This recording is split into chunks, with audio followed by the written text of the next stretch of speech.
Bienvenidos, bendito pueblo de Dios, benditos hermanos y hermanas en Cristo Jesús, a todos los que hemos sido llamados y escogidos, a todas las riquezas y a todas las bendiciones que tenemos como pueblo y como hijos suyos, a todos los que venimos a buscar, a pedir a Dios estas benditas riquezas, a todos los que venimos con hambre y con sed de justicia, poniendo en primer lugar el conocimiento y las cosas espirituales ante cualquier cosa. Por todos los que venimos con un corazón contrito y quebrantado cuando le fallamos, sin practicar el pecado, a ponernos a cuentas con él. Por todos los que venimos con temor y temblor, guardando su bendita presencia que sobrepasa todo entendimiento y todo lo que se le pueda desear, codiciar, tanto en este planeta como en el venidero. A todos los que venimos con la mirada puesta en la esperanza, en la promesa de la vida eterna. Porque estos corazones son los que se guardan y los que podemos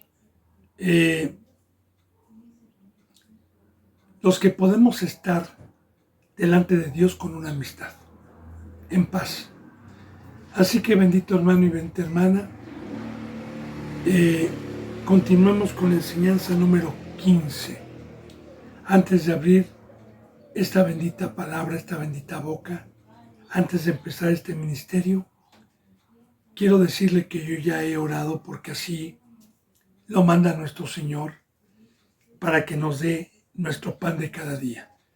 Le he pedido para que me permita ser un instrumento, un portador de su bendita palabra en esta hora, en este día, que me permita su bendita presencia, y le he pedido que esta bendita palabra dé un fruto de vida a todos los que vienen con el fruto que ya le dije yo, a todos los suscriptores, a todos los seguidores, a los que daban un seguimiento y ya no lo dan más, para que Dios los humille y los traiga de regreso y no se pierdan, por los que estén predestinados para encontrar estas enseñanzas por este medio o por cualquier otro medio santo puesto por Dios y no por el hombre, para que toque corazones, para que dé entendimiento y para que podamos hacer frutos dignos de arrepentimiento para estar algún día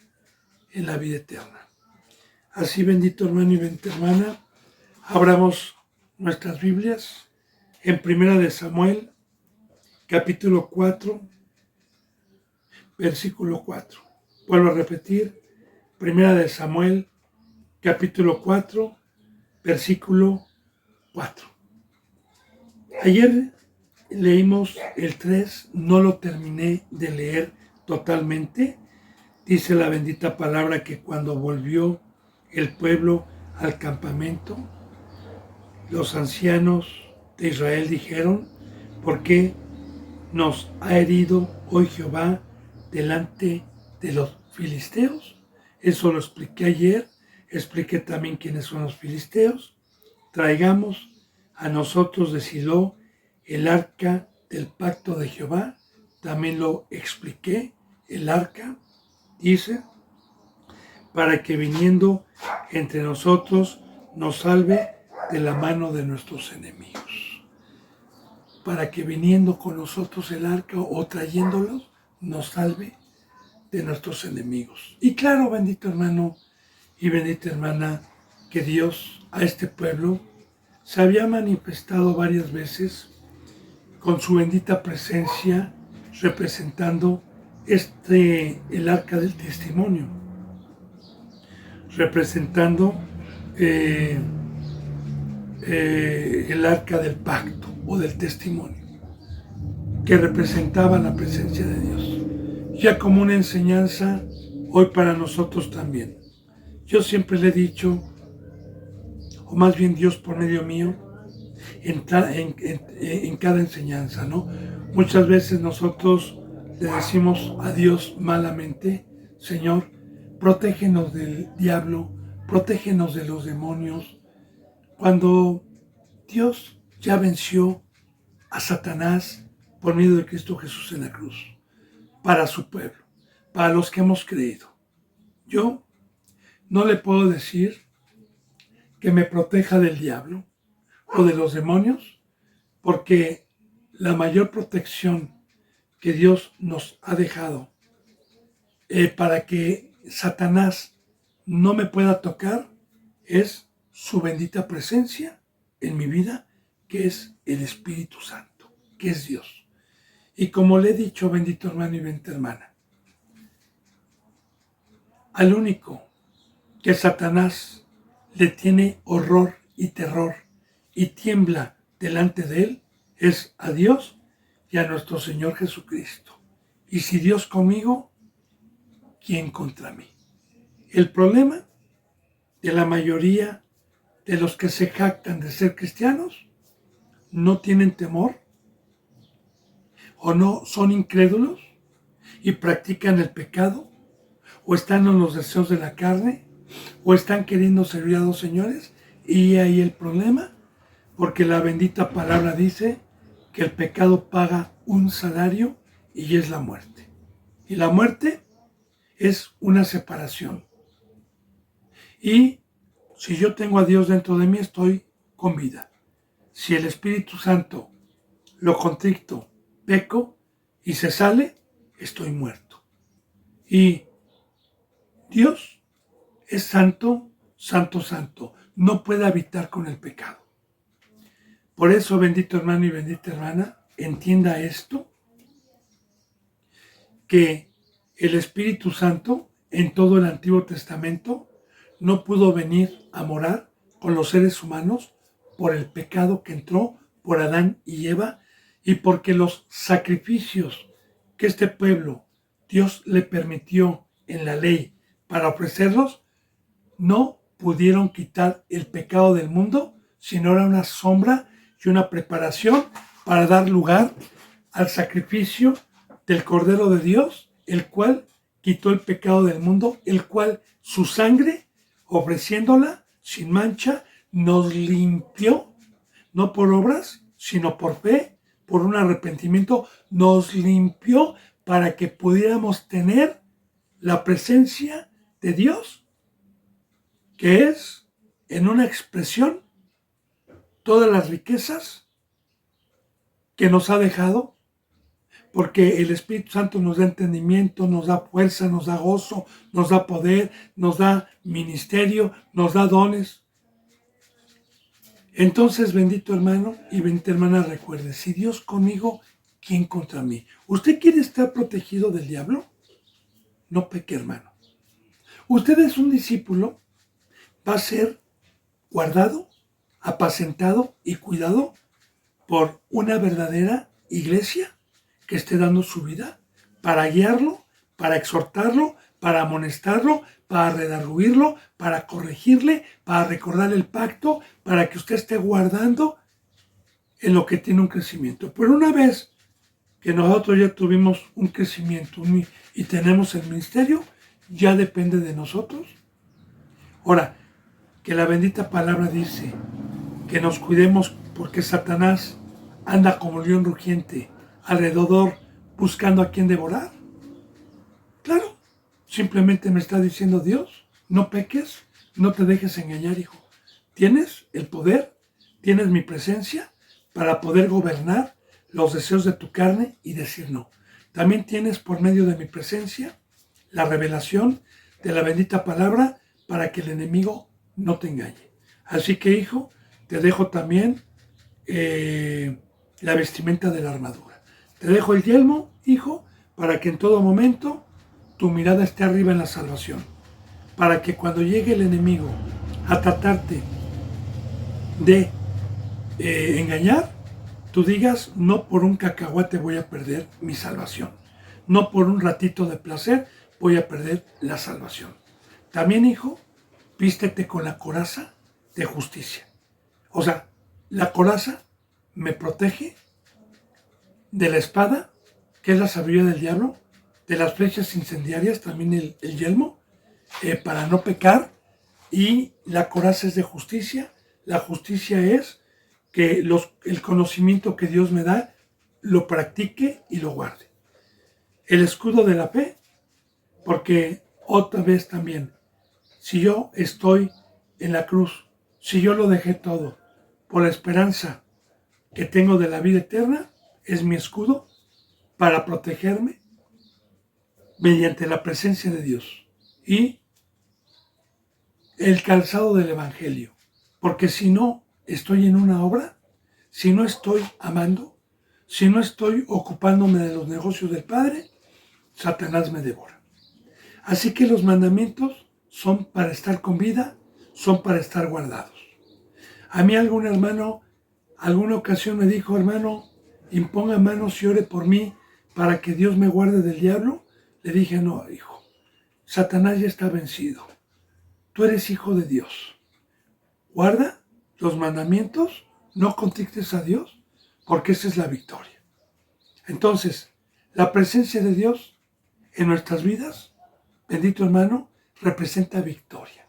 Y nosotros, recuerde, no tenemos lucha ni guerra como una sombra de lo que iba a venir, con sangre y con carne, con seres humanos, con los filisteos, que eso era una sombra de lo que iba a venir.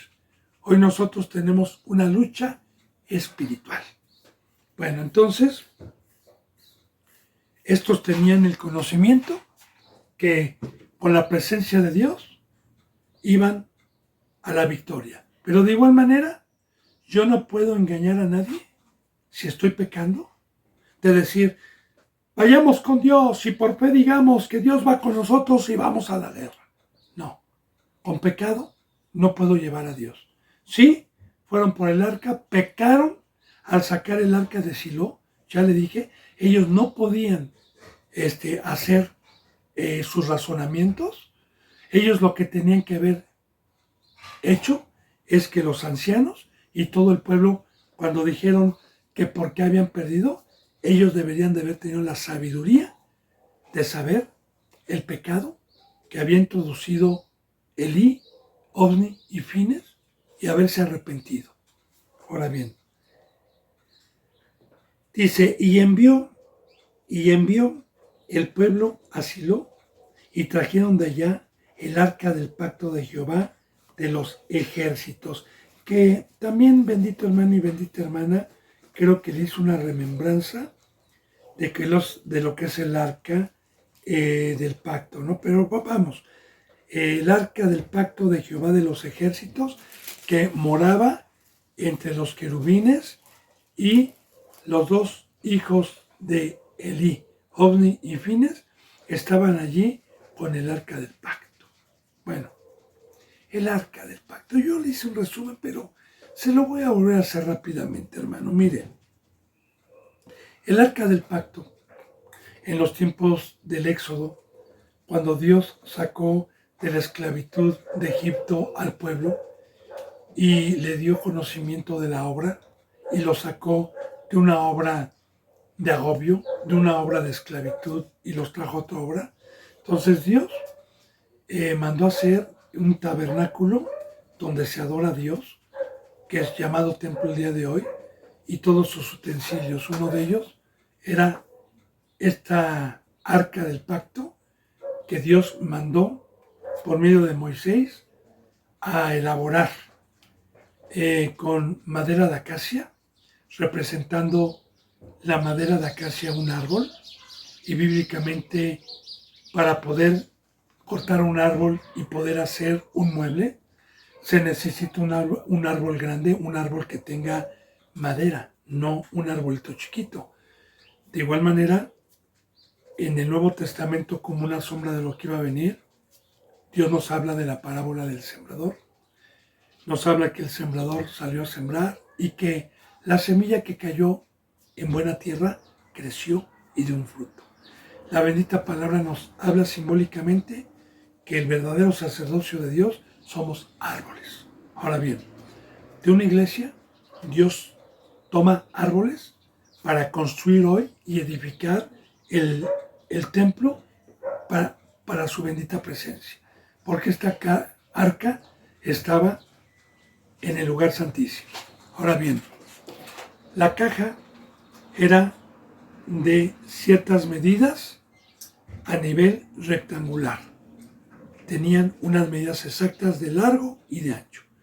Una vez que la urna o la caja estuvo hecha, se le mandó que fuera bañada en oro. De igual manera que representa eso, porque todo es una sombra. Que el oro, recuerde, bendito hermano, que simbólicamente y bendita hermana representa santidad, representa pureza, el oro. Y así, el pacto que vino a establecer Dios por medio de Cristo Jesús es que aquel que guarda todos los mandamientos es puro. Es una joya para Dios, para el Rey de Reyes. Es oro, simbólicamente hablando. Ahora, el arca, que representa simbólicamente una congregación el día de hoy conforme al corazón de Dios, por fuera debe de estar llena de oro. ¿Qué es esto? O bañada de oro. Lo que dice en Timoteo, que el representante o el obispo debe de ser irreprensible ante la vista de las ovejitas o de los discípulos, que tenga buen testimonio de los de afuera y de los de adentro. O sea, no nada más debe de presentarse como oro para los de adentro, sino también para los incrédulos, para que los que no crean por el Evangelio, crean por los hechos.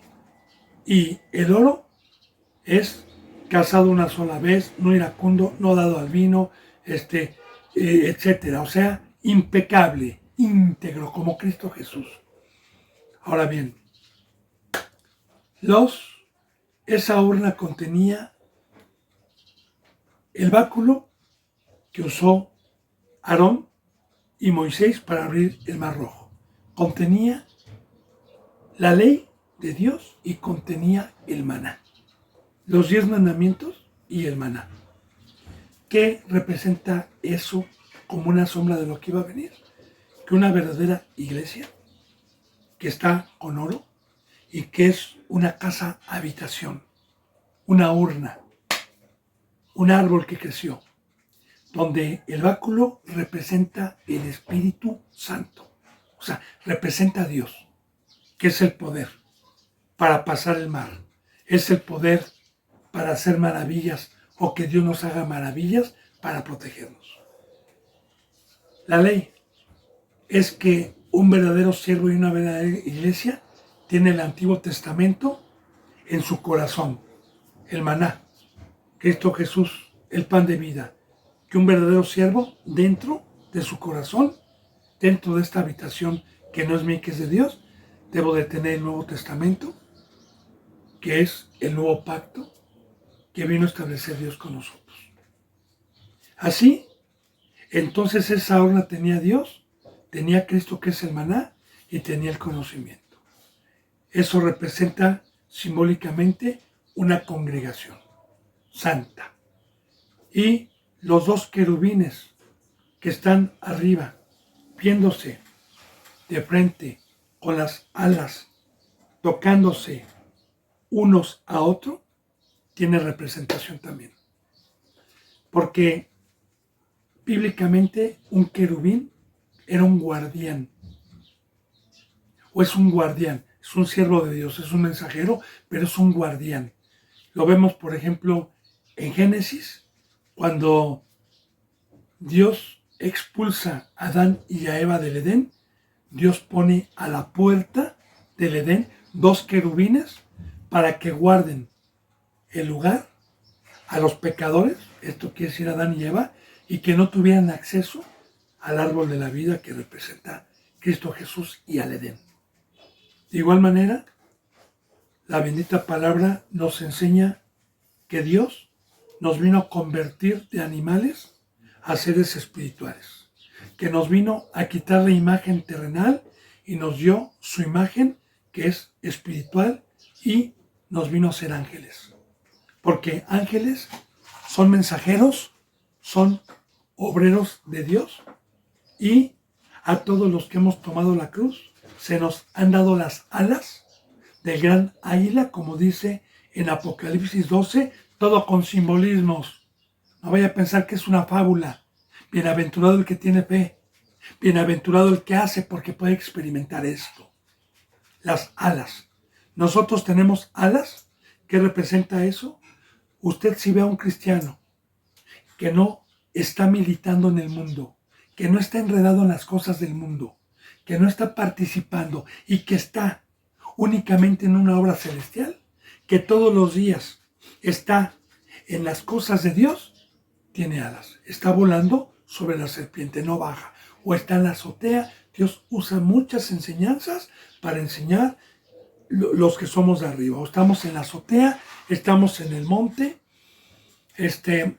estamos arriba, en la cruz, crucificados juntamente con Cristo. Mucha enseñanza sobre eso. Entonces, los querubines representan la iglesia con alas, también bañados de oro, y que la vista está únicamente para las cosas de Dios en la congregación y están cuidando y guardando como guardianes el depósito que nosotros tenemos. Porque nosotros estamos puestos para que cuando alguien recibe la salvación y recibe a Dios y a Cristo, nosotros estamos guardando que no entre ningún pecador, que no entre herejía, que no entre la sabiduría del diablo, y estamos guardando en todo momento el templo y lo que Dios vino a levantar por medio de nuestro Señor Jesucristo. Y una congregación que esté conforme al pacto y conforme a este camino, vence a Satanás. Satanás está vencido. Pero para poder tener esta bendita riqueza, hay que ser íntegros, sin pecado, cosa que estos no lo hicieron.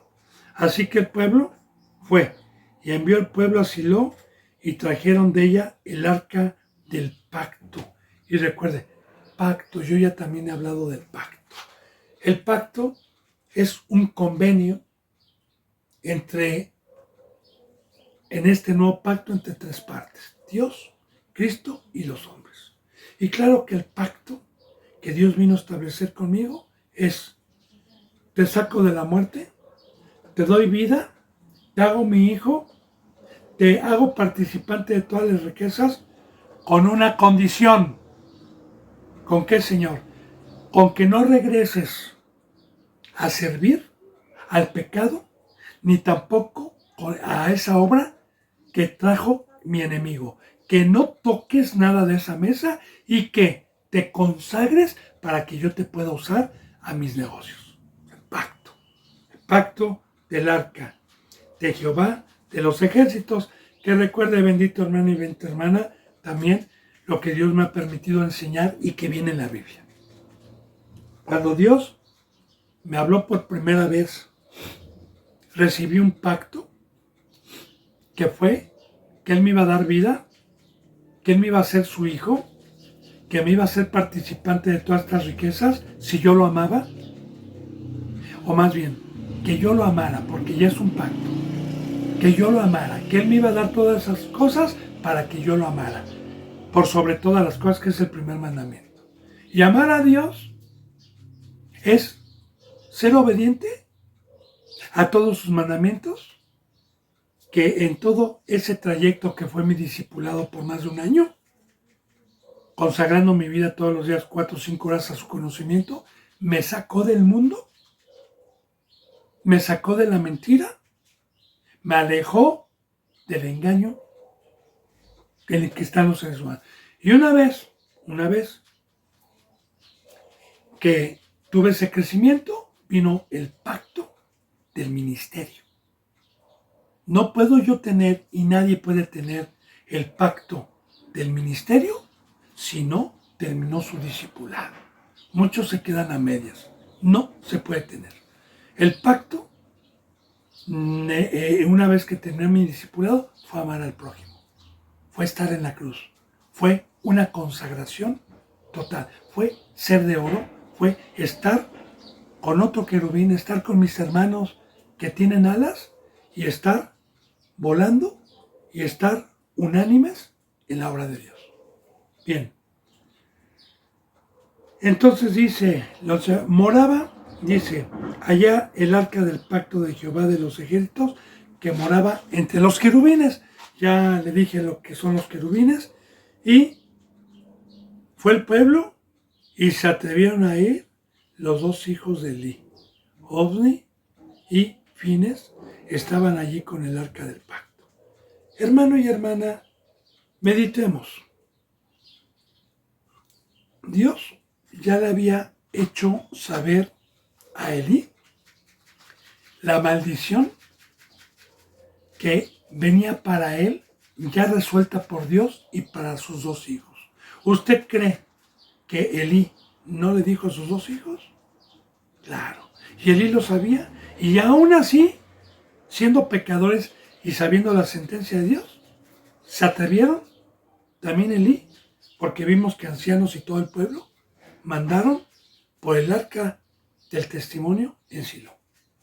Y recuerde, bendito hermano y bendita hermana, con pecado Dios no está con nosotros. Es lo que vamos a aprender. Dice en el versículo 5. Aconteció que cuando el arca del pacto de Jehová llegó al campamento, todo Israel gritó con tan gran júbilo que la tierra tembló. Ponga mucha atención a esto, porque hay mucho conocimiento profético el día de hoy. Quiero decirle, bendito hermano y bendita hermana, que cuando yo tenía unos meses de haber tenido el privilegio de haber sido llamado y Dios me dio la oportunidad de entrar a algunas congregaciones que se decían cristianas, yo veía gritos, veía saltos, veía lágrimas, veía y yo decía, oye, y me quedaba maravillado, ¿no? Yo decía, órale, esto no lo había visto, ¿no? Y unos lloraban, otros gritaban, otros se dejaban caer y bueno, y gritaban y aseguraban y testificaban que Dios estaba en ese momento, que había un avivamiento, ¿verdad? Que Dios estaba y gritaban. Ahora, recuerde, vamos a ver, más adelante, Dios no estaba ahí con ellos. Dios los había o se había separado por el pecado. Entonces, no porque alguien me diga, aquí está el Espíritu Santo, aquí está el arca, aquí está la presencia de Dios, me voy a dejar hacer engañado y voy a gritar. Porque así, la mayoría de las iglesias que son engañadas y que les dicen, ¿verdad? Aquí está Dios, aquí tenemos la presencia de Dios, aquí está el Espíritu Santo. Y toda la gente, ¡ah! ¡Ay! Se azotan y cantan y suben. Ahora, aquí estamos viendo, fíjese bien. Y aconteció que cuando el arca del pacto de Jehová llegó al campamento donde estaba este pueblo, que ya habían perdido a miles en la guerra, todo Israel gritó con tan gran júbilo que la tierra tembló. Ahora, yo le he dicho, bendito hermano y bendita hermana, no se deje engañar. Satanás engaña, y engaña a los pecadores. Yo, cuando un hermano alguna ocasión me dijo, oye hermano, es que en esa iglesia sí se ve que está la presencia de Dios porque en la alabanza lloran. Otros saltan, cierran los ojos. Digo, mira hermano, quiero decirle algo. En el mundo, antes de que yo fuera cristiano, la música que yo escuchaba, mucha me hacía llorar, otra me hacía enaltecerme y gritar, ¡ay! Cuando cantaba las rancheras. Otra me hacía bailar con júbilo y saltaba. Entonces, y no tenía Dios. Entonces, no porque usted vea eso, usted piense que está Dios ahí, ¿verdad? Porque cuando dice la tierra tembló, fue por el escándalo que hacían. Ahora, piense bien, cuando los filisteos, que ya le dije, ¿quiénes eran estos y quién representan hoy estos? ¿Oyeron la voz de júbilo? Dijeron, ¿qué voz de gran júbilo es esta en el campamento de los hebreos? y supieron que el arca de Jehová había sido traída al campamento. Supieron y sabían los filisteos, como hoy también los demonios, saben perfectamente bien que Dios es poderoso, pero también los demonios saben perfectamente bien que cuando peca el pueblo, Dios no está con ellos. Ahora, fíjense bien. Y los filisteos tuvieron miedo, porque decían, ha venido Dios al campamento, y dijeron, ay de nosotros, pues antes de ahora no fue así. Ahora, yo le decía, y aquí estamos corroborando nuevamente estas enseñanzas y las estamos profundizando. Yo le dije, bendito hermano y bendita hermana, que bíblicamente Dios nos enseña que el único que vence al diablo ha sido Dios y Cristo. Nadie tiene más poder que el diablo, más que Dios y Cristo. Y que Satanás es un ser creado. Y que Dios le ha delegado a Satanás y a los demonios un poder superior a los seres humanos. Es por eso que ya le dije que el poder que tengo yo, inmerecidamente, lo guardo con todo temor y temblor, sabiendo que mientras no peque, Satanás no se puede acercar. Pero Satanás sabe perfectamente bien, porque también Dios tiene un contrato, tiene un pacto con él. Satanás, cuando fue arrojado, Satanás, aquí al planeta Tierra, le dijo Dios, todo creación mía, todo pueblo mío, que tú engañes y que tú convenzcas, va a ser tuyo. Y yo ya no lo voy a proteger. Y Satanás sabe perfectamente bien, y su obra es tratarme de engañar para ver si yo soy iluso, para ver si soy tan tonto de creer en algo que no está en la Biblia y dejarme engañar, como muchos se han dejado engañar con palabras persuasivas y con herejías, y han creído y les han gustado que les rasquen el oído y han muerto. Entonces, Satanás, esa es su obra. Y Satanás y los demonios saben perfectamente bien. Y cuando Satanás quiere destruir un campamento, quiere destruir una congregación, y sabe que Dios la perdonó, y sabe que se arrepintieron, y saben que Dios, entonces tienen miedo y tienen horror. Ahora, fíjense bien. Hay de nosotros, pues antes de ahora no fue así. Antes de ahora no fue así. Ya le dije por qué. Porque este pueblo era pecador. Y ovni fin están bajo el poder de Satanás. Ahora dice, hay de nosotros, ¿quién nos librará de la mano de estos dioses poderosos? Cristo y Dios. Cristo y Dios. Porque Cristo es coigual a Dios, porque así lo hizo Dios. ¿Quién nos librará de estos dioses poderosos? Estos son los dioses que hirieron a Egipto con toda plaga en el desierto. Ahora, fíjense bien el conocimiento que hay aquí en este versículo 8. En el Antiguo Testamento sabemos que Faraón, Dios lo representa, y la Biblia lo representa, y la historia lo representa, como un gobernante poderoso, rico, que ninguna nación de las que estaban alrededor podían vencer tan gran poder y tan gran riqueza, porque tenía carros, tenía combatientes, tenía un ejército muy grande a comparación de todas las demás naciones, y nadie podía. Ahora, no sé si usted se haya puesto a meditar para que Dios mostrase su grandeza, que por medio de un hombre, ya no de un ejército, ya no de 10,000 hombres, ya no con carros, ya no con, no, por un hombre, Dios fue a derrotar a ese imperio que nadie había podido derrotar, llamado Moisés. Un hombre llamado Moisés.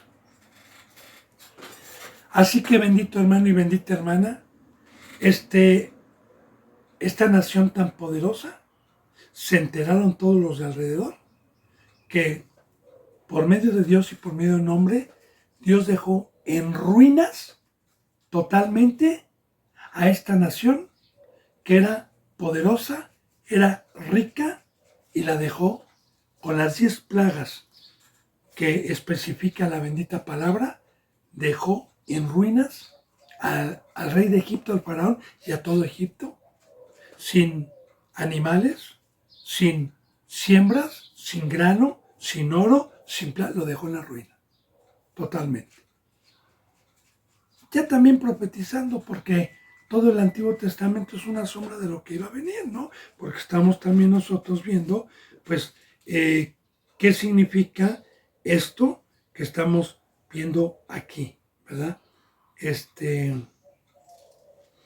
Hay de nosotros, a Egipto con toda plaga en el desierto. Y luego dice, en el desierto. Ahora, de igual manera, antes de que viniera Cristo, el diablo, Satanás, tenía el imperio sobre el ser humano, tenía todas las riquezas, tenía poder sobre el ser humano. Vino nuestro libertador como una sombra de lo que iba a venir, Moisés. Vino Cristo Jesús y a todos los que creímos quedó devastado. Egipto, que es el mundo, lo dejó Dios en ruinas, lo dejó Dios en pobreza, porque ahí no encontramos alimento, no encontramos el pan de vida, no encontramos vida, es un desierto, no encontramos agua, que es la presencia de Dios, no encontramos oro ni plata, que es la pureza. Lo dejó Cristo Jesús cuando vino en la cruz y nos vino a libertar como pueblo suyo. Dejó a Satanás, que representa a Faraón, en las ruinas. Y Cristo Jesús vino a vencer a ese gobernante que tuvo el imperio sobre el ser humano y que ningún sabio, ninguna sabiduría humana, ningún poder de nación, ningún armamento pudo librarse de la opresión del diablo ante el ser humano. El único que pudo derrotar a ese poder y a esa maldición fue Dios y Cristo Jesús. Así que Satanás sabe perfectamente bien que Dios y Cristo Jesús derrotaron y que tienen pavor y que tienen miedo cuando una congregación tiene la presencia de Dios. Estas son las enseñanzas que estamos viendo. Dice entonces, ¿verdad? ¡Ay de nosotros! ¿Quién nos librará de la mano de estos dioses poderosos? Estos son los dioses que hirieron a Egipto. Ahí está. Ya le dije como una sombra de lo que va a venir, lo que hoy significa esto, con toda plaga en el desierto. Y también, bendito hermano, la palabra desierto tiene dos simbolismos, tiene dos enseñanzas. Porque en un desierto no hay Edén, no hay huerto, no hay árboles, hay sol, quema, no hay vida. Así dejó Dios a Egipto y así ha dejado Dios al mundo. En el mundo, simbólicamente, no está Dios, no hay alimento, no hay grano, no hay vida, no hay júbilo, no hay gozo. Hay muerte ahí. Bueno, dice, ahora fíjense bien lo que dice. Esforzaos, oh filisteos, y sed hombres, para que no sirváis a los hebreos, como ellos os han servido a vosotros. Sed hombres y pelear. Ahora, aquí cuando deciden los demonios o decide Satanás ir a la guerra, es porque tiene el conocimiento, Satanás, de quién está transgrediendo la ley, hermano.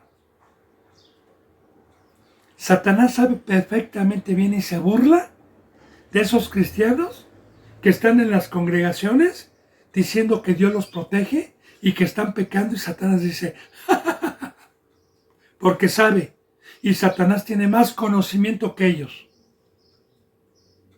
Y sabe perfectamente bien que el pacto de Dios fue que todo aquel que fuese pueblo de Dios y practicase el pecado y transgrediese, no iba a protegerlo Dios, sino que lo iba a dejar Ahora, muy importante lo que dice aquí, fíjese bien.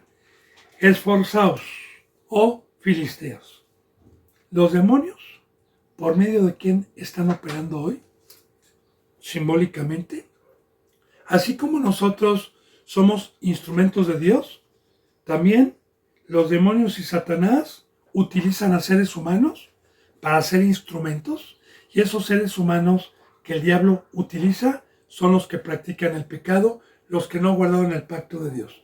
Y los que Dios utiliza son los justos, los que temen y los que guardan el pacto. Y ahí está la guerra, ahí está la persecución, empezando con Cristo Jesús.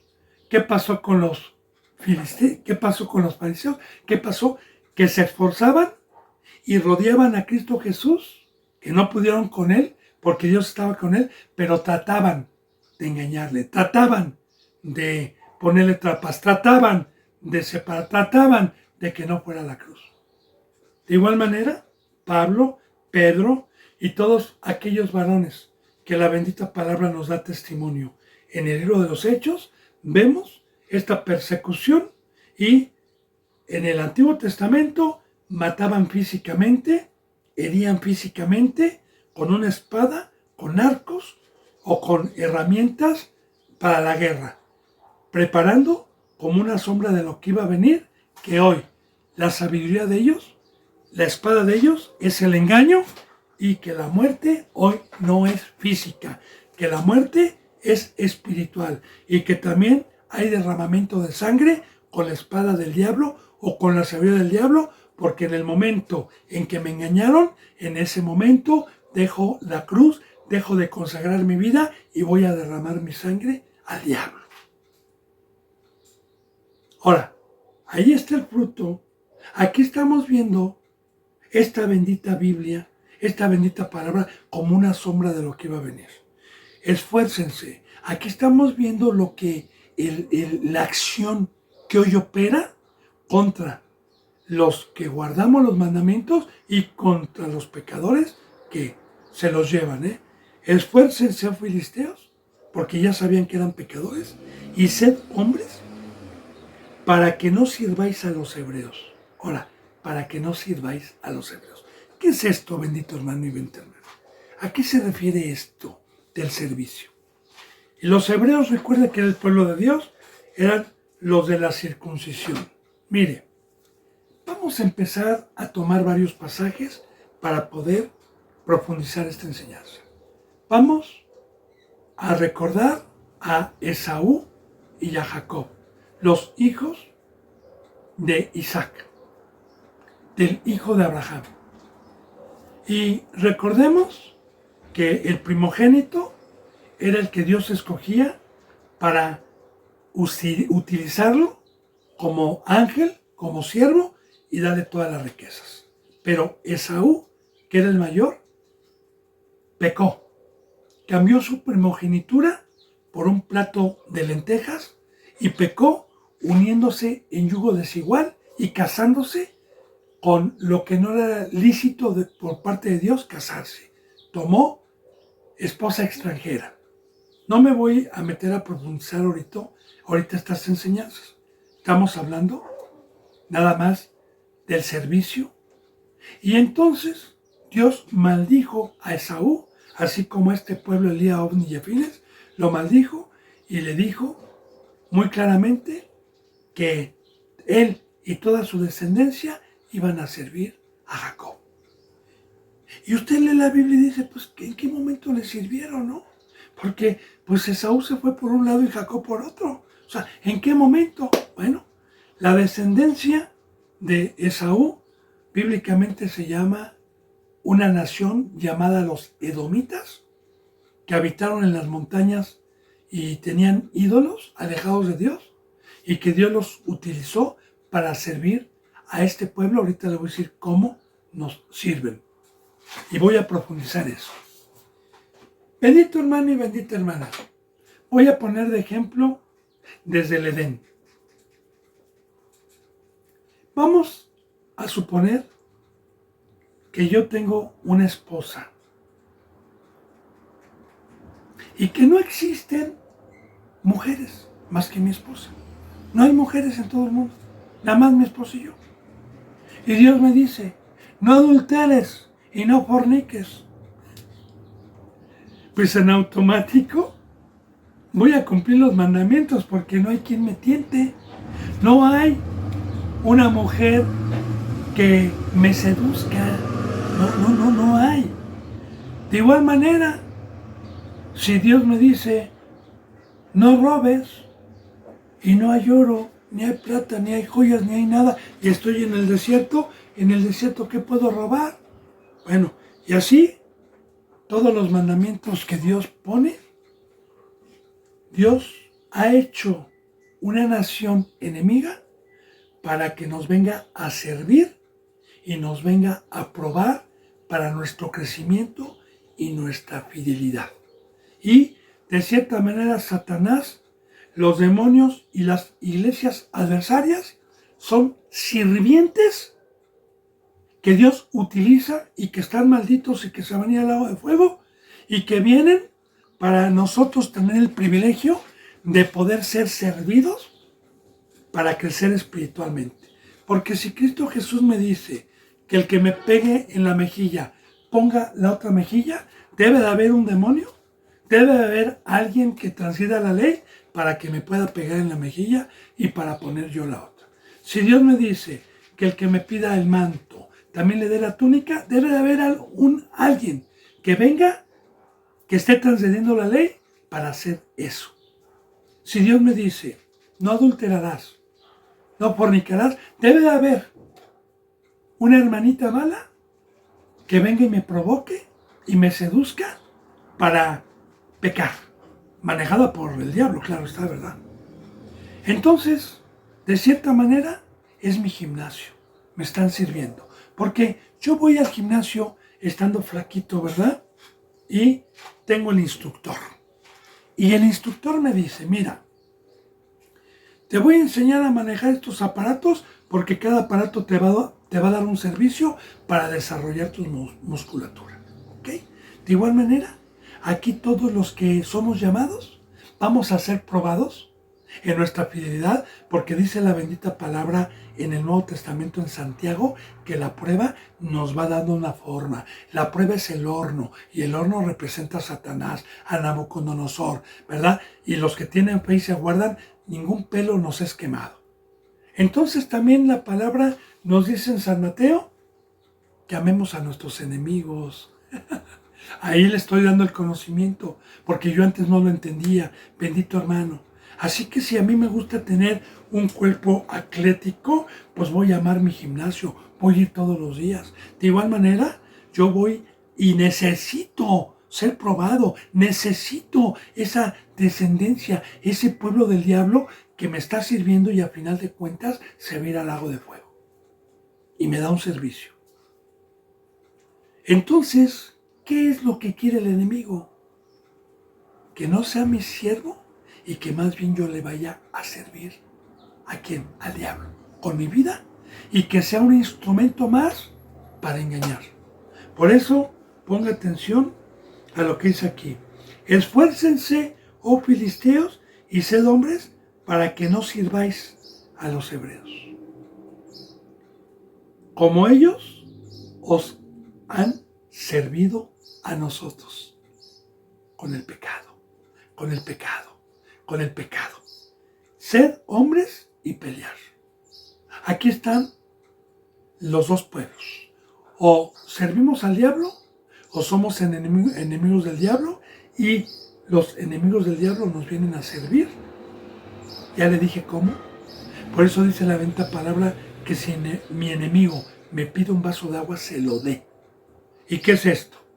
Que si alguien que es pecador se quiere arrepentir y Dios le da oportunidad y yo le dé un vaso de agua que es el evangelio, que es la presencia, se lo dé. Bien, por eso dice, amen a sus enemigos. Yo espero, bendito hermano y bendita hermana, que estas enseñanzas tan profundas las capte si usted no está pecando. Y recuerde, sobre esto que le acabo de decir del servicio, si usted gusta y si tiene alguna duda, que yo le profundice concordando muchos versículos sobre esto con mucho gusto. Con mucho gusto. Ahora, y pelear. Y recuerde que es pelear. Pelear es que hoy salgan a tratarte de convencer, sobre todo cuando estás en pecado, para que no regreses a la cruz. Y si no regresas a la cruz, Dios nunca va a estar contigo y vas a ser comida de Satanás, vas a ser polvo. Ahora dice en el 10, pelearon pues los filisteos e Israel fue vencido y huyeron cada cual a sus tiendas. Y fue hecha muy grande mortandad, pues cayeron de Israel 30,000 hombres a pie, ya no 4,000. 30,000. Ahora, ya le dije, no por estar diciendo, Dios está aquí, Cristo está, y que yo tenga pecado, voy a vencer a mi adversario. Más bien, esas iglesias están vencidas por el diablo y no saben que ya son gobernadas por el enemigo. Entonces pelearon y ya le dije, Israel fue vencido. Como le doy testimonio, bendito hermano y bendita hermana, para poder profundizar esta bendita enseñanza.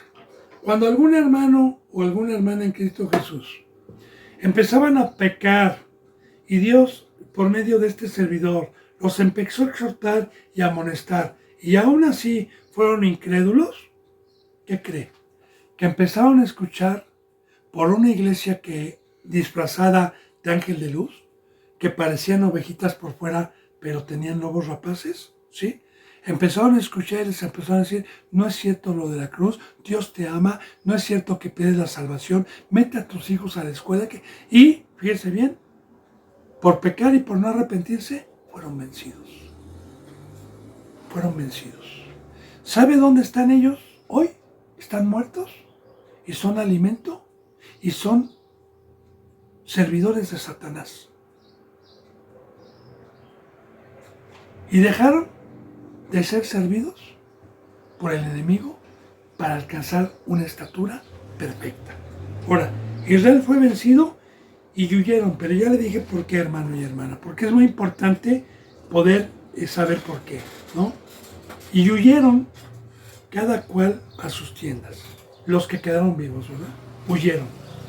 Y fue hecha grande mortandad, pues cayeron de Israel 30,000 hombres de a pie. También recuerde, bendito hermano y bendita hermana, que la bendita palabra es profética, ¿eh? Es una sombra de lo que iba a venir. ¿Sabe también de qué está hablando aquí? De la apostasía el día de hoy.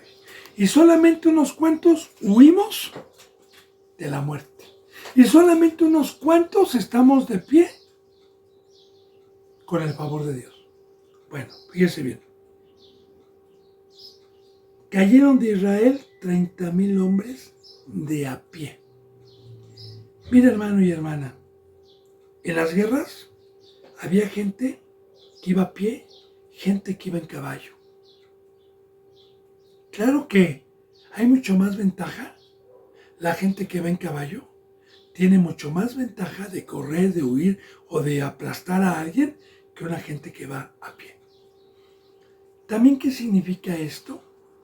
Que en el Nuevo Testamento, a los que somos soldados, a los que hemos alcanzado el favor de Dios, a los que hemos alcanzado una estatura, Dios nos da poder y vamos con caballo a la guerra. Los que están en pie son los que no han alcanzado un nivel espiritual para que se les dé un don. Dice en el versículo 11, y el arca de Dios fue tomada, y los muertos los dos hijos de Elí, Ofni y Fines. Ahora, el arca fue tomada. De igual manera, Dios decide en dónde deja su presencia y en dónde quita su presencia. Y la tomaron los filisteos, pero vamos a aprender mucho sobre esto, ¿verdad? Ahora, aquí, bendito hermano y bendita hermana, las profecías de la maldición que Dios profetizó por medio de 2 varones, a Elí. Y luego, con Samuel, Dios no es hombre para que mienta, ni hijo de hombre para que se arrepienta. Dios dice y Dios hace. ¿Qué vimos? Yo he resuelto acabar con toda tu descendencia. Y aquí estamos viendo cómo estos 2 sacerdotes, que eran sacerdotes de la tribu de Leví, puestos por Dios y no por el hombre, pero que transgredieron el pacto de Dios, ¿cómo? Fueron muertos, como hoy también. La palabra muerte ya no es que se nos pare el corazón. Muchos que tuvieron vida, como David Damon, como Armando Alducin, muchos que tuvieron vida en su momento, ya están muertos. Porque muerto es que Dios les quite su presencia y los deje con Satanás. Muerto significa separado o alejado el día de hoy. Dice en el versículo 12, y corriendo de la batalla, uno de los que huyeron, un hombre de la tribu de Benjamín, claro que era un hebreo, un circunciso en el prepucio, llegó el mismo día hasta Silo, donde estaba Elí, rotos sus vestidos de la guerra y tierra sobre su cabeza.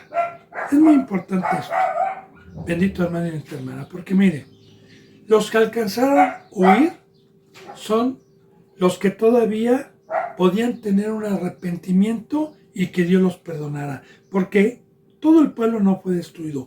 Hubo pueblo que quedó vivo porque sigue la historia, sigue, y vamos a ver cómo sigue el profeta Samuel gobernando por un tiempo a los que quedaron y se arrepintieron, y Dios los perdonó, a los que pudieron huir. Porque todos estos que huyeron, todos estos que quedaron, que no estaban en pie, fueron pocos hombres que todavía podían tener el perdón de Dios. Ahora bien, llegó el mismo día a Silo, rotos sus vestidos, mas no desnudo. De igual manera, bíblicamente, ¿cuál es mi vestimenta el día de hoy? La presencia de Dios en mi vida. Y tierra sobre su cabeza. Esto es muy importante meditarlo. ¿Qué representa la tierra sobre su cabeza? Mira, hermano y hermana. En el Antiguo Testamento, cuando Dios castigaba fuertemente los que podían quedar vivos,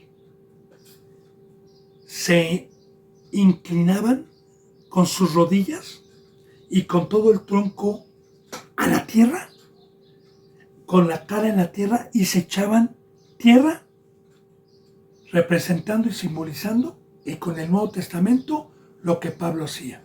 Porque cuando soy débil, soy fuerte. El echarse tierra en la cabeza era decirle a Dios, Señor, sin ti soy polvo. Sin ti no soy nada. Yo soy de aquí abajo, Señor. Soy terrenal, Señor. Es ser pobre de espíritu, es humillarse para que no nos desampare Dios. Porque de igual manera, yo sé que soy sacado de la tierra y que con Dios tengo vida, tengo fruto, y sin Dios soy polvo, soy nada, sería terrenal, sería de aquí abajo. Entonces, esto de tierra en la cabeza es humillarse delante de Dios. Y de igual manera, Cristo Jesús lo hizo. Antes de ir a la cruz, Cristo Jesús oró, Cristo Jesús se humilló, Cristo Jesús decía, Señor, fortaléceme. Cuando iba a ir a la cruz, no me desampares, Señor, fortaléceme. Entonces, ahí está, venía con los vestidos rotos, mas no desnudo, y venía con un arrepentimiento, que es muy importante. Eso, tierra sobre su cabeza. Y cuando llegó, he aquí que Elí estaba sentado en una silla, vigilando junto al camino, porque su corazón estaba temblando por causa del arca de Dios. Llegando, pues, aquel hombre a la ciudad, dadas las nuevas,